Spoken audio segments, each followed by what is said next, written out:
Assalamualaikum warahmatullahi wabarakatuh. Pada kesempatan kali ini, kami dari kelompok 3 akan mempresentasikan materi mengenai motivasi. Sebelumnya, perkenalkan saya Safia, dan ada teman-teman saya yaitu Muhammad Dafa, Nabila Atikah, Nuranisa, dan Vika Victoria. Topik yang akan kita bahas kali ini adalah pengertian motivasi, jenis motivasi, sumber motivasi, penerapan motivasi dalam pembelajaran, dan model motivasi ARCS serta penerapannya dalam pembelajaran. Pertama, mengenai pengertian motivasi. Berikut adalah pengertian motivasi menurut beberapa ahli. Menurut McDonald, motivasi ialah sebuah perubahan energi yang ada di dalam diri seseorang yang ditandakan dengan adanya rasa dan didahului dengan respon adanya sebuah tujuan.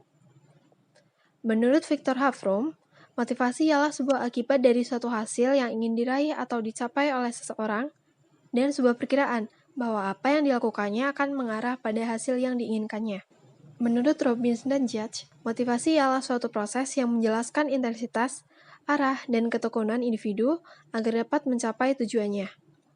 Sedangkan menurut Winardi, motivasi merupakan hasil sejumlah proses yang bersifat internal atau eksternal bagi seorang individu, yang menyebabkan timbulnya sikap antusiasme dan persistensi dalam hal melaksanakan kegiatan-kegiatan tertentu. Dapat disimpulkan bahwa motivasi adalah dorongan secara internal maupun eksternal yang dirasakan seseorang untuk melakukan sesuatu atau mencapai tujuan. Nah, baik teman-teman, setelah kita mempelajari tentang pengertian motivasi belajar, kita akan mempelajari tentang jenis-jenis motivasi belajar. Nah, jenis-jenis motivasi belajar itu ada motivasi intrinsik dan motivasi ekstrinsik. Nah, motivasi intrinsik itu adalah motivasi yang timbul dari dalam diri individu sendiri. Misalnya, keinginan untuk mendapat keterampilan tertentu, memperoleh informasi dan pengertian, mengembangkan sikap untuk berhasil, menyenangi kehidupan, dan keinginan diterima oleh orang lain. Nah, semua itu datangnya dari diri sendiri. Selanjutnya, motivasi ekstrinsik. Nah, motivasi ekstrinsik ini adalah motivasi yang timbul dari luar individu, seperti hadiah, pujian, ajakan, suruhan, atau paksaan dari orang lain, sehingga keadaan demikian orang mau melakukan sesuatu. Nah, motivasi ini perlu adanya peran orang lain. Nah, menurut Blick dan Sass, motivasi mahasiswa itu dapat dipengaruhi oleh berbagai cara. Yang pertama ada ketertarikan siswa pada mata pelajaran, persepsi siswa tentang penting atau tidaknya materi tersebut, semangat untuk meraih pencapaian, kepercayaan diri siswa, penghargaan diri siswa, pengakuan orang lain, besar kecilnya tantangan, kesabaran, ketekunan, dan tujuan hidup yang hendak dicapai. Topik selanjutnya yang akan kita bahas adalah sumber motivasi. Nah, sumber motivasi ini terdiri dari dua macam. Yang pertama motivasi intrinsik dan yang kedua adalah motivasi ekstrinsik. Apa sih motivasi intrinsik dan ekstrinsik itu? Kita next ya ke slide selanjutnya. Baik, kita akan mulai dari motivasi intrinsik. Motivasi intrinsik ini merupakan perilaku yang hadir karena tidak adanya rangsangan dari luar, atau maksudnya itu rangsangannya berasal dari dalam diri individu yang bersangkutan. Lalu, kenapa sih motivasi intrinsik ini bisa ada di dalam diri individu? Nah, karena setiap individu ini sudah ada dorongan untuk melakukan sesuatu. Lalu, bagaimana sih dorongan itu bisa hadir di dalam setiap diri individu? Nah, yang pertama itu prestasi. Setiap orang itu pasti memiliki prestasi yang ingin dicapai. Oleh karena itu, mereka mendorong diri mereka, memotivasi diri mereka sendiri untuk mencapai prestasi itu. Seperti misalnya seorang siswa ya mendorong dirinya, memotivasi dirinya untuk menjadi ranking pertama di kelas. Kemudian yang kedua itu ada pengakuan. Nah, pengakuan di sini tidak jauh beda dari prestasi, yaitu misalnya seorang siswa yang ingin diakui nih menjadi juara satu di kelasnya atau juara satu di sekolahnya. Oleh karena itu akan muncul rasa tanggung jawab nih untuk mencapai prestasi dan pengakuan itu. Nah, rasa tanggung jawab itu ya dia itu akan merasa kalau misalnya saya ingin mencapai prestasi dan pengakuan menjadi juara satu, maka saya harus bertanggung jawab untuk belajar dengan giat, belajar latihan soal dengan rajin, dan sebagainya. Kemudian yang keempat adalah pengembangan. Nah, maksud pengembangan di sini adalah pengembangan diri yang dilakukan oleh setiap individu untuk mengembangkan kemampuannya agar bisa lebih berkembang. Seperti itu. Selanjutnya adalah motivasi ekstrinsik. Apa sih motivasi ekstrinsik itu? Motivasi ekstrinsik itu adalah bentuk motivasi yang di dalamnya aktivitas dimulai dan diteruskan berdasarkan dorongan dari luar yang tidak terkait dengan dirinya. Atau singkatnya itu, motivasi ekstrinsik adalah sumber dorongan yang berasal dari luar individu. Kemudian, why? Mengapa motivasi ekstrinsik ini tuh diperlukan? Nah, karena motivasi ekstrinsik ini dapat berguna untuk meningkatkan minat dan perilaku belajar seseorang atau individu. Lalu, bagaimana ya cara motivasi ekstrinsik ini bisa tertular kepada seseorang, kepada individu? Nah, biasanya motivasi ekstrinsik ini disampaikan atau ditularkan oleh seorang motivator. Nah, seorang motivator ini akan memberikan berbagai macam kata-kata motivasi, rangsangan yang dapat menimbulkan atau membangkitkan rasa untuk berjuang di dalam diri seseorang, seperti itu. Nah, kesimpulannya, motivasi intrinsik maupun motivasi ekstrinsik timbul karena adanya rangsangan. Kemudian motivasi intrinsik ini bersifat lebih tahan lama dan lebih kuat dibanding motivasi ekstrinsik untuk mendorong minat belajar. Namun demikian, motivasi ekstrinsik juga bisa sangat efektif karena minat tidak selalu bersifat intrinsik. Topik selanjutnya yang akan dibahas adalah penerapan motivasi dalam pembelajaran. Setelah kita mempelajari mengenai pengertian motivasi, kemudian ada jenis motivasi, sumber motivasi, selanjutnya kita akan membahas mengenai motivasi dalam pembelajaran. Sebelumnya, izinkan saya memperkenalkan diri, nama saya Afika Victoria.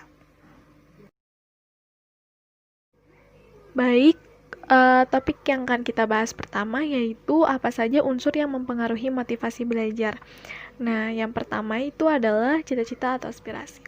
Nah, cita-cita atau aspirasi ini itu target yang hendak dicapai, baik itu siswa ataupun mahasiswa, yang jelas peserta didik.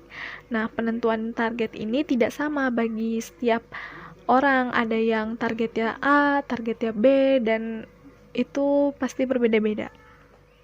Kemudian yang kedua yaitu adanya kemampuan. Nah, dalam proses pembelajaran itu pastinya dibutuhkan kemampuan. Nah, kemampuan ini tuh meliputi aspek psikis yang terdapat dalam diri mahasiswa ataupun siswa. Nah, misalnya kecerdasan, pengamatan, perhatian, dan daya pikir ataupun analisa. Unsur selanjutnya yaitu kondisi.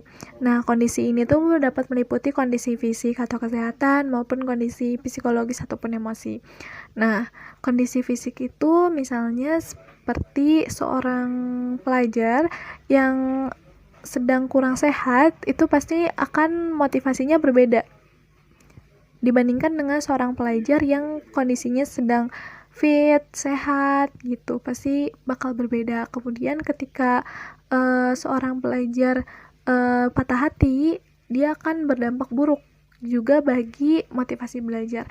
Nah, dia tidak bisa menempatkan ataupun mengendalikan emosinya secara baik, dan mungkin dia akan lebih banyak murung daripada mengerjakan berbagai tugas perkuliahan. Selain itu, kondisi lingkungan pun dapat berpengaruh dalam motivasi belajar, seperti kondisi lingkungan keluarga, lingkungan kita tempat tinggal, yang seperti mahasiswa yang ngekos ataupun sebagainya, lingkungan kampus, dan juga lingkungan kita di masyarakat. Unsur yang keempat yaitu adanya unsur dinamis dalam belajar. Nah, unsur dinamis dalam belajar ini yaitu unsur-unsur yang keberadaannya dalam proses belajar itu tidak stabil. Misalnya, kadang-kadang kuat dalam motivasi belajar, kadang lemah, dan bahkan hilang sama sekali.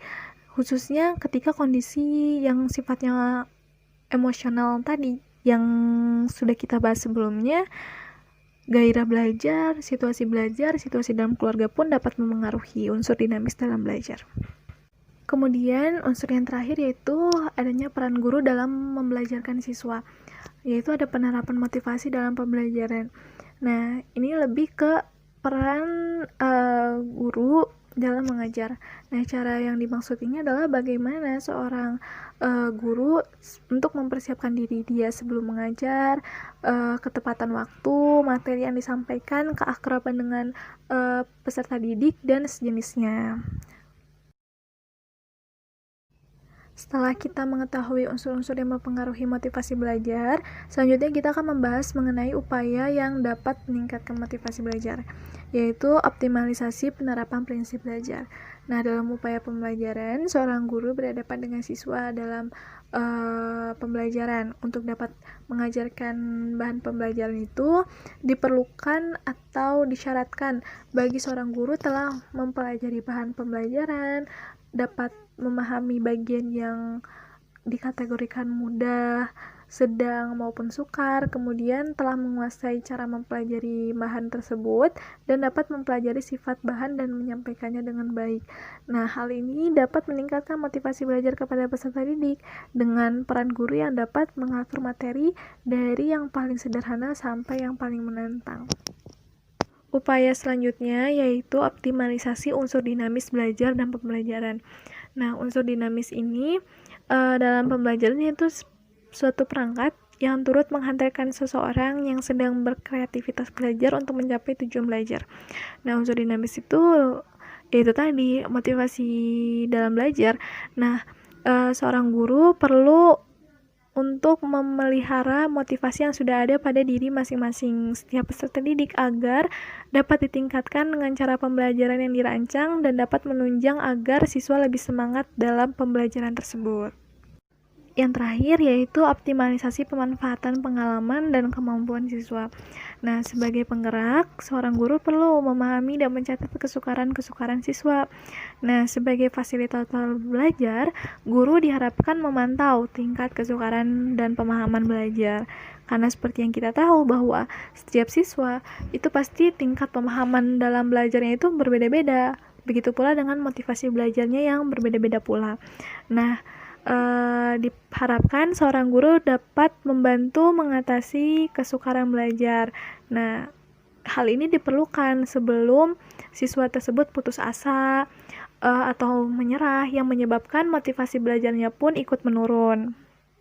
Upaya optimalisasi pemanfaatan pengalaman siswa tersebut dapat dilakukan sebagai berikut. Misalnya, siswa tersebut ditugasi membaca bahan belajar sebelumnya, membaca bahan belajar dan mencatat hal-hal yang sukar, kemudian diserahkan kepada guru untuk dibahas.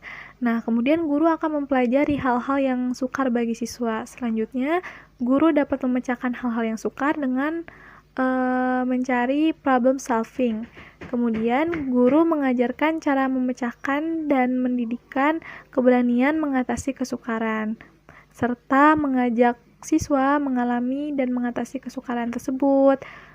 Kemudian, guru tersebut dapat memberi kesempatan kepada siswa yang mampu memecahkan masalah tersebut untuk membantu rekan-rekannya yang mengalami kesulitan. Seperti itu. Siswa yang termotivasi akan memimpin dirinya ke arah reaksi untuk mencapai tujuan, misalnya untuk dapat dihargai dan dapat diakui oleh orang lain. Nah, sebelumnya kita sudah membahas mengenai jenis motivasi, yaitu motivasi intrinsik dan ekstrinsik.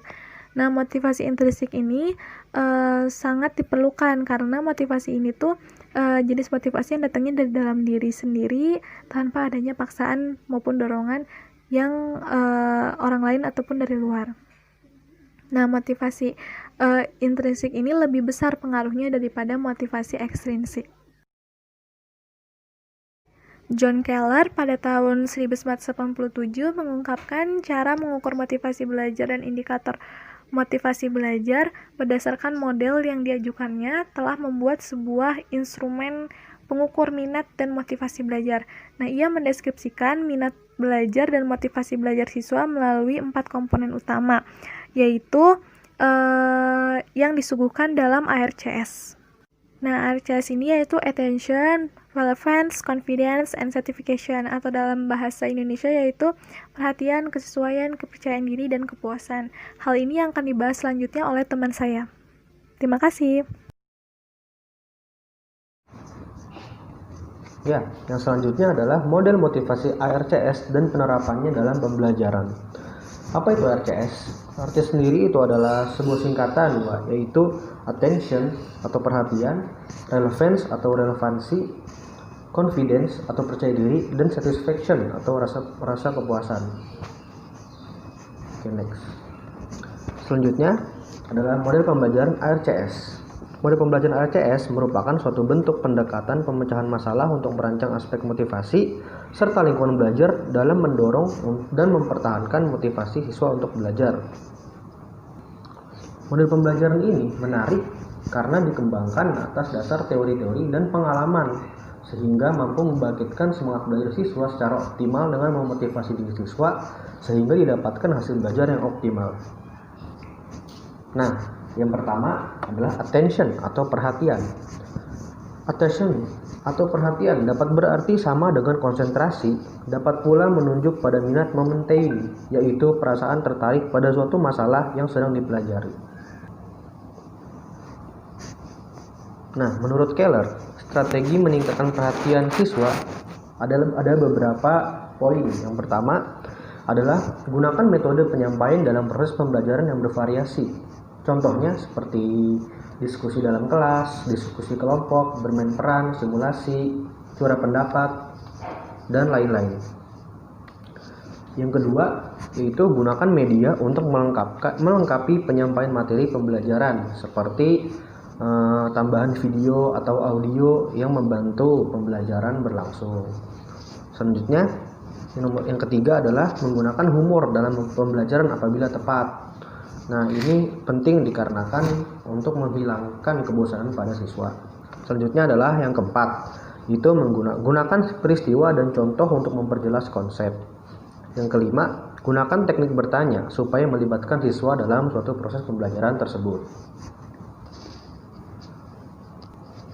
Selanjutnya adalah relevance atau hubungan. Relevance atau hubungan yang dimaksud di sini dapat diartikan sebagai keterkaitan atau kesesuaian antara materi pembelajaran yang disajikan dengan pengalaman belajar siswa. Nah, dari keterkaitan atau kesesuaian ini otomatis akan menumbuhkan motivasi belajar dalam diri siswa itu tersendiri. Karena siswa akan merasa bahwa materi pelajaran yang disajikan ini memiliki manfaat langsung secara pribadi dalam kehidupan sehari-hari. Sehingga nantinya motivasi siswa akan bangkit dan berkembang apabila mereka merasakan bahwa apa yang dipelajari itu memenuhi kebutuhan pribadinya dan bermanfaat bagi dirinya dan mungkin orang lain sesuai dengan nilai yang diyakini atau dipegangnya. Nah, selanjutnya adalah strategi untuk menunjukkan relevansi menurut Angkowo dan Kosasi. Yang pertama adalah menjelaskan tujuan instruksional. Nah, tujuan instruksional ini merupakan sebuah tujuan dari apa yang dapat mereka peroleh atau apa yang dapat mereka lakukan setelah mempelajari suatu materi pembelajaran. Yang kedua adalah jelaskan manfaat pengetahuan, keterampilan atau sikap serta nilai yang akan dipelajari dan diaplikasikan dalam kehidupan nantinya. Yang terakhir, berikan contoh, latihan atau tes yang langsung berhubungan dengan kondisi siswa. Selanjutnya adalah confidence.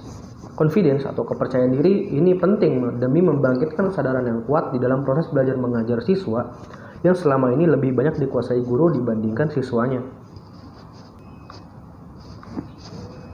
Berikutnya, ini adalah strategi untuk meningkatkan kepercayaan diri siswa menurut Keller. Yang pertama adalah meningkatkan harapan siswa untuk berhasil dengan memperbanyak pengalaman siswa. Misalnya, menyusun materi pembelajaran agar dengan mudah difahami, atau materi yang dipelajari diurutkan dari yang mudah hingga ke yang sulit, sehingga siswa akan merasa mengalami keberhasilan sejak awal proses pembelajaran. Yang kedua, susunlah kegiatan pembelajaran ke dalam bagian-bagian yang lebih kecil, sehingga siswa tidak merasa dituntut untuk mempelajari terlalu banyak konsep baru yang sekaligus. Yang ketiga adalah meningkatkan harapan untuk berhasil dengan cara menyampaikan tujuan pembelajaran dan kriteria tes pada awal pembelajaran, karena hal ini akan membantu siswa mempunyai gambaran yang jelas mengenai apa yang diharapkannya. Nah, yang keempat adalah meningkatkan harapan untuk berhasil dengan menggunakan strategi yang memungkinkan kontrol keberhasilan di tangan siswa itu tersendiri. Nah, yang kelima, tumbuh kembangkan kepercayaan diri siswa dengan cara menganggap siswa telah memahami konsep ini dengan baik, serta menyebut kelemahan siswa sebagai hal-hal yang masih perlu dikembangkan. Yang keenam, berilah umpan balik yang relevan selama proses pembelajaran agar siswa mengetahui pemahaman dan prestasi belajar mereka sejauh ini. Selanjutnya adalah satisfaction atau kepuasan atau rasa puas pada siswa. Nah, rasa puas ini adalah perasaan gembira. Perasaan ini dapat menjadi positif yang timbul kalau orang mendapatkan penghargaan terhadap dirinya. Selanjutnya adalah strategi meningkatkan rasa puas pada siswa. Yang pertama adalah mengucapkan kata-kata yang baik bila peserta didik menjawab atau mengajukan pertanyaan. Yang kedua, memuji dan memberi dorongan atas partisipasi peserta didik.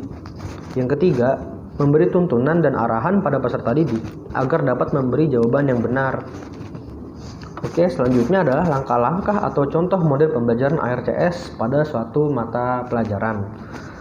Yang pertama, mengingatkan kembali siswa pada konsep yang telah dipelajari. Pada langkah ini, guru atau pendidik menarik perhatian siswa dengan cara mengulang kembali pelajaran atau materi yang telah dipelajari siswa dan mengaitkan materi tersebut dengan materi pelajaran yang akan disajikan. Selanjutnya yang kedua, menyampaikan tujuan dan manfaat pembelajaran. Pada langkah ini, guru mendeskripsikan tujuan dan manfaat pembelajaran yang akan disajikan.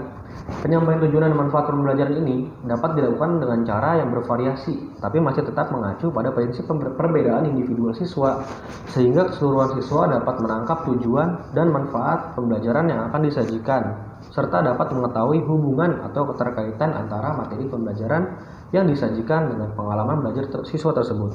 Selanjutnya yang ketiga adalah menyampaikan materi pelajaran. Pada langkah ini, guru menyampaikan materi pembelajaran secara jelas dan terperinci, sehingga dengan penyampaian materi ini, siswa akan merasa termotivasi. Yang keempat adalah menggunakan contoh-contoh yang konkret.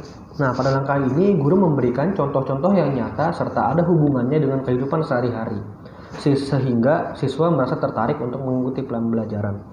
Tujuan penggunaan contoh konkret ini adalah untuk menumbuhkan atau menjaga perhatian siswa atau attention dan memberikan kesesuaian antara pembelajaran yang disajikan dengan pengalaman belajar siswa ataupun kehidupan sehari-hari siswa, atau sebuah hubungan antara pembelajaran materi dengan kehidupan sehari-hari siswa.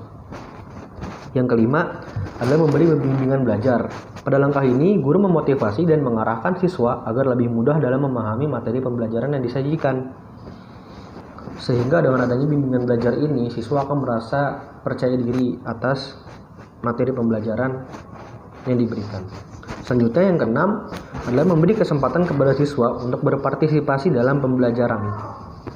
Nah, pada langkah ini, guru memberikan kesempatan kepada siswa untuk bertanya, menanggapi, atau mengerjakan soal mengenai materi pembelajaran yang disajikan. Sehingga pada tahap ini, siswa akan meningkatkan rasa percaya dirinya dan juga akan menumbuhkan rasa puas dalam diri siswa tersebut karena ikut terlibat dalam proses pembelajaran tersebut. Selanjutnya adalah memberi umpan balik.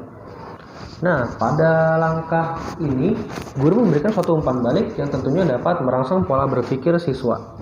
Sehingga pemberian umpan balik ini, siswa akan aktif menanggapi feedback dari guru tersebut. Sehingga dengan pemberian feedback ini dapat menumbuhkan rasa percaya diri siswa dan menimbulkan rasa puas dari diri siswa. Yang terakhir adalah menyimpulkan setiap materi yang telah disampaikan di akhir pembelajaran. Pada langkah ini, guru menyimpulkan materi pembelajaran yang baru saja disajikan dengan jelas dan terperinci. Oke, yang selanjutnya adalah kelebihan model pembelajaran ARCS. Yang pertama, memberikan petunjuk, yaitu aktif dan memberi arahan tentang apa yang harus dilakukan oleh siswa. Yang kedua, cara penyajian materi dengan model ARCS ini bukan hanya dengan teori yang penerapannya kurang menarik, Yang ketiga, model motivasi yang diperkuat oleh rancangan bentuk pembelajaran berpusat kepada siswa. Yang keempat, meningkatkan motivasi siswa untuk mengulang kembali materi lainnya yang pada hakikatnya misalnya kurang menarik. Yang terakhir, penilaian menyeluruh terhadap kemampuan-kemampuan yang lebih dari karakteristik siswa agar strategi pembelajaran berlangsung lebih efektif. Ya, berikut adalah referensi dari PowerPoint kelompok kami. Ya, sekian dari kelompok kami.